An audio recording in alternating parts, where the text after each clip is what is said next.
आज हम न केवल इन दो महान देशों भारत और भूटान के लिए बल्कि पूरे क्षेत्र के लिए एक परिवर्तनात्मक क्षण पर खड़े हैं।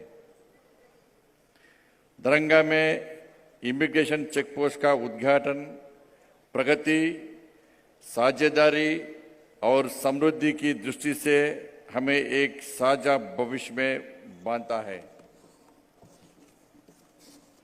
भारत भूटान संबंधों का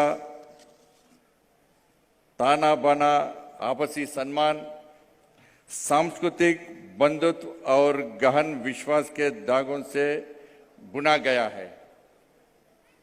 हमारी साझेदारी सहयोग और आत्मीयता की भावना का प्रमाण है।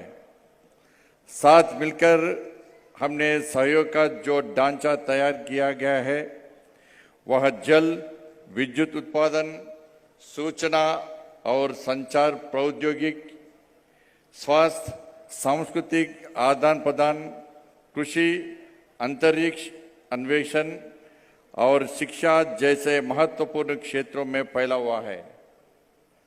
ये बहुमुखी जुड़ाव न केवल हमारे देशों के करीब लाया है बल्कि वैश्विक मंच पर द्विपक्षीय संबंधों के लिए एक बेंचमार्क भी स्थापित किया है।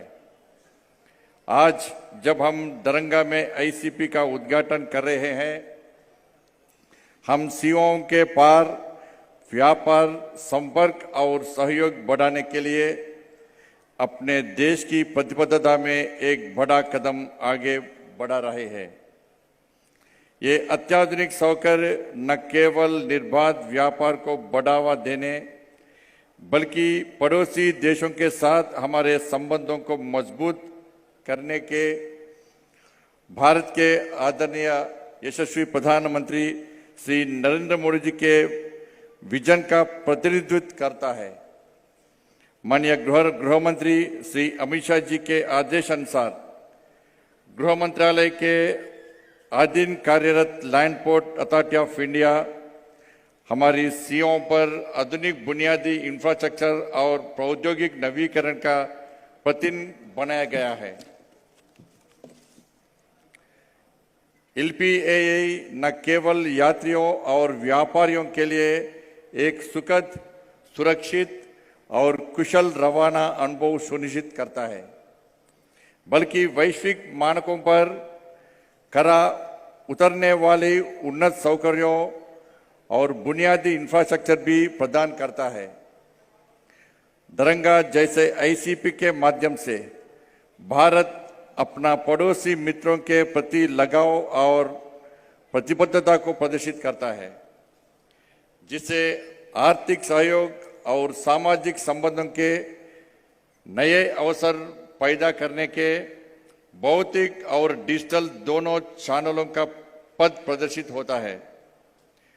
हर नए लैंड पोर्ट और ट्रेड कॉरिडोर के साथ हमारा लक्ष्य भौतिक संपर्क को मजबूत करना, डिजिटल नेटवर्क का विस्तार करना और लोगों से लोगों के संबंधों को बढ़ावा देना है।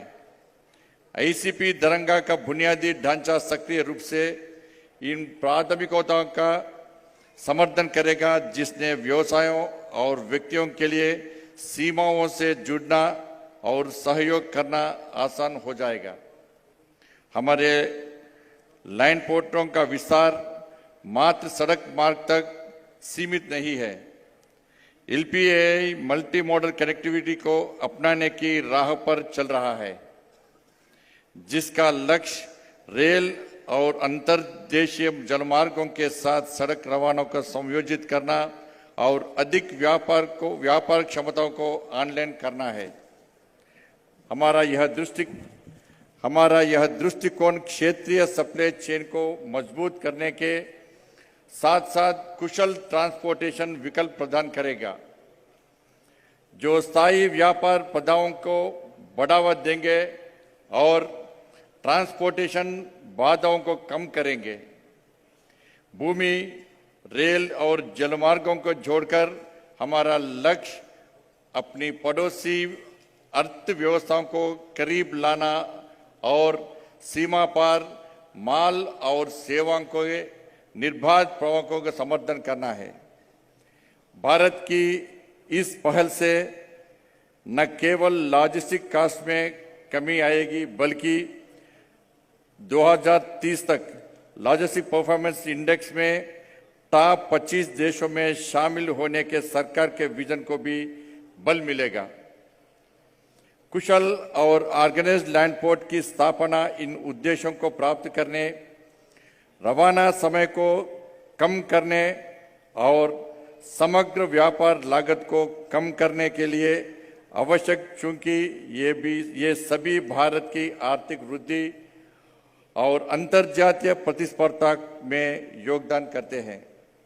अंत में मैं कहना चाहूँगा कि आईसीपी दरंगा का उद्घाटन भारत के लिए केवल एक मील का पत्थर ही नहीं, ये भारत और भूटान की दीर्घकालिक मित्रता के लिए एक साझा उपलब्धि है। यह एक ऐसे भविष्य के निर्माण के प्रति हमारा समर्पण का प्रतीक है, जहां ये सेतु हो, न कि बाधाएं हो, एक ऐसा भविष्य जहां संपर्क समृद्धिता है और सहयोग अवसरों का सृजन करता है। आईसीपी दरंगा के उद्घाटन के अवसर पर आइए हम एक अधिक गहन और समृद्ध दक्षिण एशिया के लिए अपनी प्रतिबद्धता की पुष्टि करें और यह आशा करें कि हमारा प्रत्येक कदम हमें प्रगति और एकता के और करीब लागे। भारत माता की जय। बहुत बहुत धन्यवाद।